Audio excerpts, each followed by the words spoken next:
Vendeur expérimenté égale gratteur d'informations professionnelles. Et tu m'as piqué ma formule. Bien joué. Oui. Alors, vendeur expérimenté égale gratteur d'informations professionnelles. Vendeur égale gratteur d'informations professionnelles. Expérimenté ou pas, même le plus mauvais des vendeurs est censé être un gratteur d'informations professionnelles. Alors, j'imagine que la question qui vient derrière, c'est quoi gratteur d'informations professionnelles?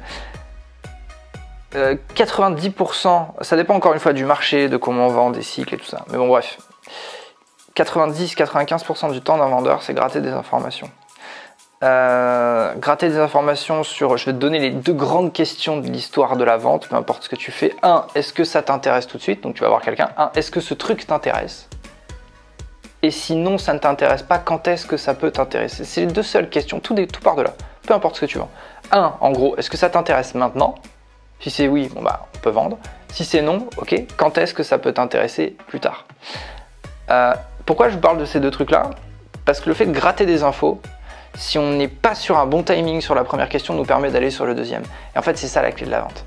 La clé de la vente, c'est ok, si on ne vend pas maintenant, on ne vend pas maintenant, mais il faut qu'on vende plus tard à cette personne qui est venue maintenant.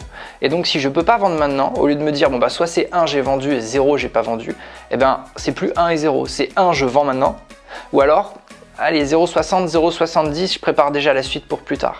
Et pour faire ça, il faut gratter des infos. Gratter des infos, c'est quoi? C'est poser des bonnes questions, des vraies questions. Pas les questions qu'on voit partout, qu'on entend dans tous les coins. Des questions qui sont précises, des questions qui ont un vrai but en fait. Poser des questions pour avoir des réponses qui sont vraiment utiles et poser des questions pour poser des questions, c'est très différent.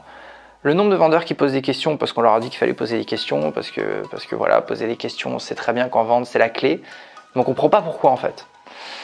En fait, c'est ça qu'il faut bosser quoi. Donc gratter des infos, savoir ce qui l'intéresse pas, quoi, comment, qu'est-ce qu'il aime, à quoi il fonctionne.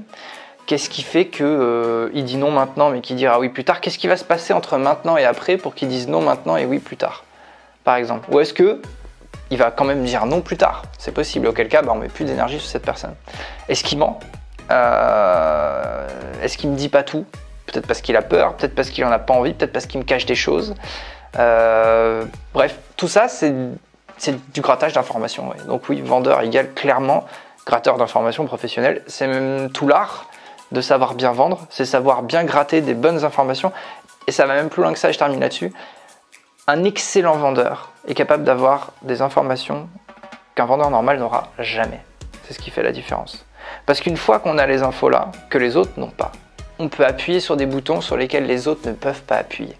Et en fait, c'est ça la vente.